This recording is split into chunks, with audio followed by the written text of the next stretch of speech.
Candidates के पैसे charge करेगा आईकेप की कौन सी head of income? ICAP income from business, income from business. ये जो फी चार्ज किया आईकेप ने हेडर से, ये क्या है? इनकम फ्रॉम बिजनेस किसकी? आईकेप। अब आ जाए पॉइंट भी पढ़ेंगे। इनकम ऑफ एनी ट्रेड या प्रोफेशनल एसोसिएशन, प्रोफेशनल एसोसिएशन का मतलब है आईकेप, प्रोफेशनल एसोसिएशन का मतलब है ICAP. Income of any trade या professional association from sale of goods, sale of goods लेते हैं IFRS books, from sale of IFRS books और रेंडरिंग ऑफ सर्विसेज। हाँ, आपको पता है मेंबर इंशाल्लाह ये इसके ये कोई डिग्री नहीं है, ये एक मेंबरशिप है, लाइसेंस टू प्रैक्टिस है। तब इंशाल्लाह आप सब मेंबर्स बन जाएंगे तो आपको बता दूं कि आईकेप के जितने भी सेमिनार्स होते हैं, सेशंस होते हैं जहाँ पे कुछ नॉलेज की बातें हो रही होती हैं, फिर बेसिकली की बातें खाना भी मिलता है और एक पूरा साल कहीं जहाँ भी हो रहा होगा तो जितने भी मेंबर्स हैं उनको इन्वाइट किया जाता है। इन मेंबर्स से साल की सब्सक्रिप्शन फी चार्ज की जाती है, इसके अंदर एनुअल सब्सक्रिप्शन फी आपसे भी की गई है। ये कितनी है?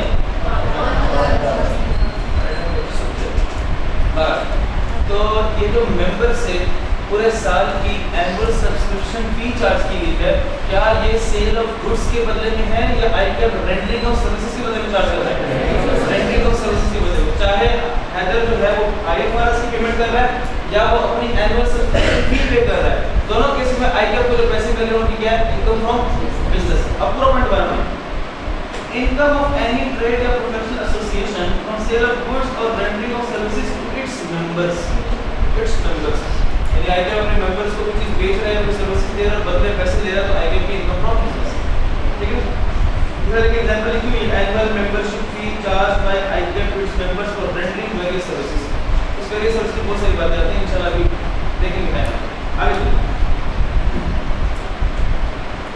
हां, पॉइंट डी देखिए,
प्रॉफिट और डेट, दोनों में क्या फर्क है?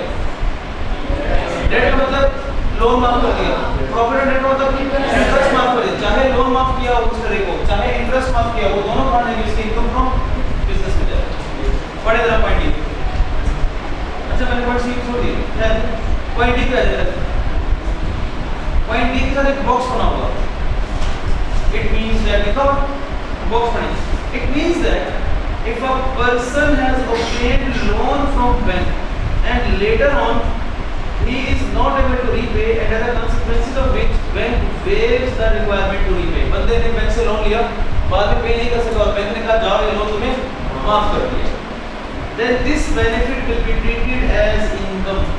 लिख ले कौन सी इनकम, इनकम फ्रॉम बिजनेस। कौन सा बेनिफिट, लोन वाला या इंटरेस्ट वाला, दोनों, जो भी बात है दोनों जरूरी। अब पढ़े पॉइंट डी। पॉइंट डी कहता है the fair value of any benefit derived during a past, present or prospective business relationship।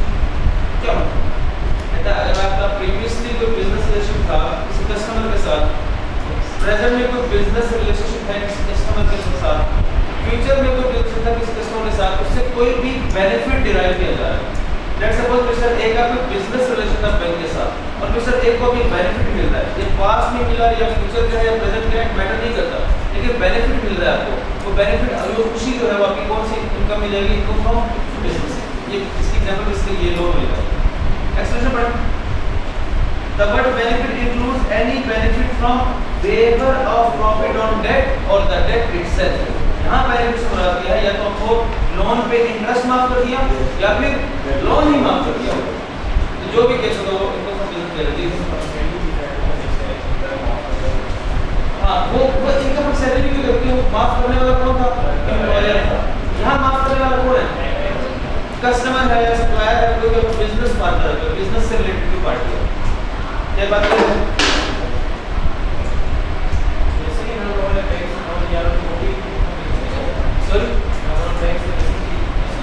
हाँ, आप जैसे आपने लोन लिया, आपने बैंक से लोन लिया और आप बैंक को रीपे नहीं कर सकते।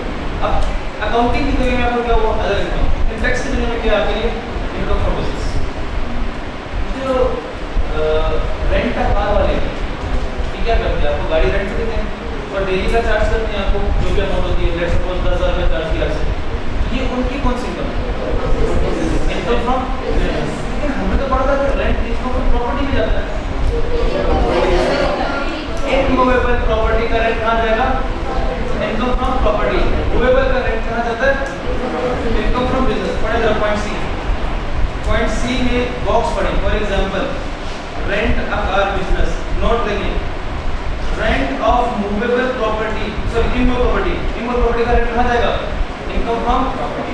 ऊपर पॉइंट सी पढ़े, any income from hire, hire होता है रेंट पे लेना, जब आपको इनकम जनरेट करने और अपने रेंट पे लिया क्या, टेंजिबल मूवेबल प्रॉपर्टी। क्या होता है टेंजिबल, फिजिकली देख सकते हैं, इसे अकाउंटिंग में कहते हैं फिजिकल सब्सटेंस का होना। टेंजिबल चीज वो होती है जिसकी फिजिकल सब्सटेंस होती है। मूवेबल का मतलब क्या है, क्या गाड़ी मूवेबल है कि नहीं, तो अगर आप टेंजिबल मूवेबल प्रॉपर्टी से रेंट जनरेट कर रहे हैं, इनकम फ्रॉम। अगर आप टेंजिबल इमूवेबल प्रॉपर्टी से रेंट जनरेट कर रहे हैं, इनकम फ्रॉम प्रॉपर्टी, यानी बिल्डिंग, प्लॉट, आपका जो भी घर है, क्या कोई पता जरूरी है। अक्सर ऐसा होता है, आपका कोई इवेंट आया है, हैदर शाह की शादी, तो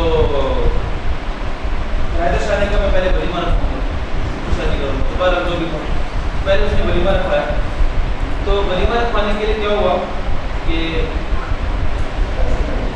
पैसे कम पड़ गए। ये वलीमा में क्या आते हैं वो, मेरा इस्लामी कहती क्या कहती है, तो बड़ा कल्चर है, तो कहता लिखते बैठे लोग है। तो वलीमा था हैदर शाह का, हैदर शाह ने कहा मेरे पास वक्त भी नहीं है और मुझे पता भी नहीं है किसी अरेंज कैसे करनी है, वो चला गया बाजार गया, तो वहाँ पे ना वो एक केटरिंग वाला को सेटअप वगैरह था, उसके पास गया, उसने उसको कहा यार मुझे तो तंबू शंबू भी लगवाने हैं और उसके कारपेट भी बिछाना है और टेबल कुर्सियाँ भी रखवानी है, सब प्लेट चमचे और ये ट्रे वगैरह गिलास वगैरह भी, और मुझे पता भी नहीं है मैनेज कैसे करना है।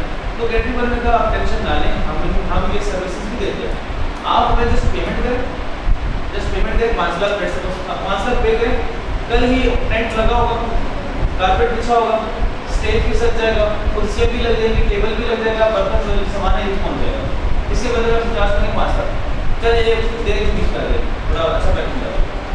कुछ बताओ मुझे क्या कैटरिंग वाले को जो 5 साल मिल रहे हैं उसकी कौन सी होगी? क्या ये अगर देखिए पता लो सेटअप से लगाते हैं, क्या ये चीज़ें बेचने की सर्विसेज दे रहे हैं? क्या इसे कह सकता हूँ ये काइंड ऑफ मैनेजमेंट सर्विसेज हैं? Yes yes yes. और अपने जरा पॉइंट की पढ़े, management fee derived bye a management company. लिखते हैं हैदर शाह का वाली लिख दिया ठीक। तो management fee derived by management company का मतलब क्या है बच्चों? क्या मतलब है? पैक के हवाले से लिखो मैनेजमेंट फी।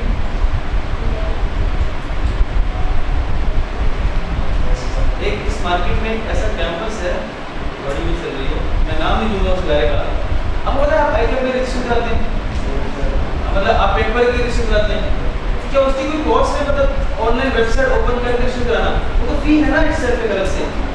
एक इदारा ऐसा है, मैं उसका नाम नहीं लूंगा, वो बच्चों से इस चीज़ के पैसे ले रहा था कि हम अपने कंप्यूटर पे वेबसाइट पे आपकी रजिस्ट्रेशन कर रहे हैं, एक्स्ट्रा पैसे 500 700 1000 रुपये किस तरह तो कुछ हुआ। एक मैं उसमें जैसी बात नहीं कर रहा था, मैं किसी और कैंपस की बात कर रहा था। अब मुझे बताएं ये जो उन्होंने पैसे लिए उनकी कौन सी इनकम है? आराम की है ना, लेकिन है कौन से हेड है? Income from this is business. उनका वो ऐसा पर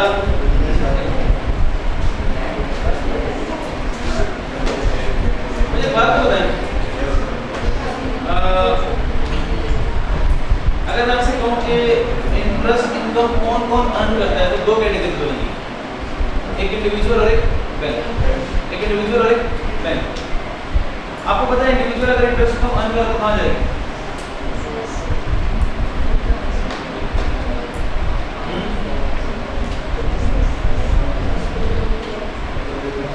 आपको याद है सेक्शन 7B? सेक्शन 7B याद है? सेक्शन 7B का क्या था? अगर interest income earn from bank, government या फिर सेविंग, क्या करते थे जरा?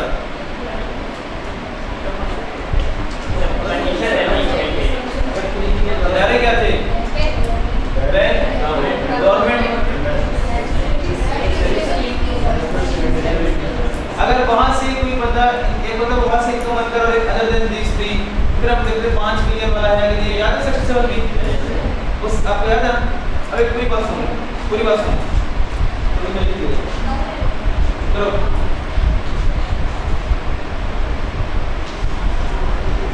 यहाँ देखिए,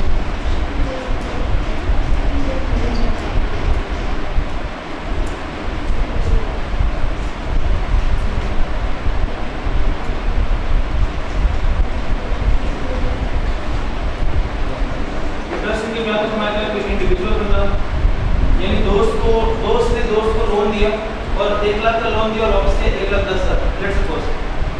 लेट्स सपोज के फरहाद ने 1 लाख रुपए दिए। फरहाद ने 1 लाख रुपए दिए। कौन है फरहाद दोनों में से?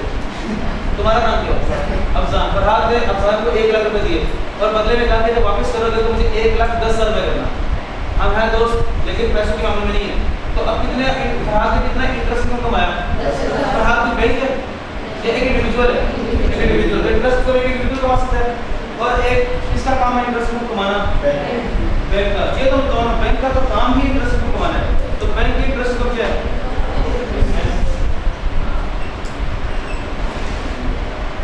Income from business.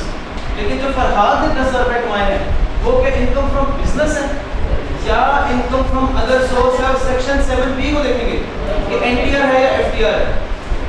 अब आप लोग एक मिनट मैं लिखने दो, फिर मैं आपका एतराज सुना देता हूँ। अगर इंडिविजुअल इंटरेस्ट इनकम तुम्हारा इनकम फ्रॉम अदर सोर्स है और सेक्शन 7B अप्लाई करेंगे ये डिटरमाइन करने के लिए कि एनटीआर है या एफटीआर है। अब आप कहेंगे सर अभी आपने वो मिस्टर ए वाली बात की थी, भाई मिस्टर ए ने हुआ क्या था? लोन माफ हुआ था, इंटरेस्ट इनकम उसने पे करनी थी वो माफ कर दी गई, जहाँ पे तो जनरेट की जा रही है इंटरेस्ट इनकम। Point number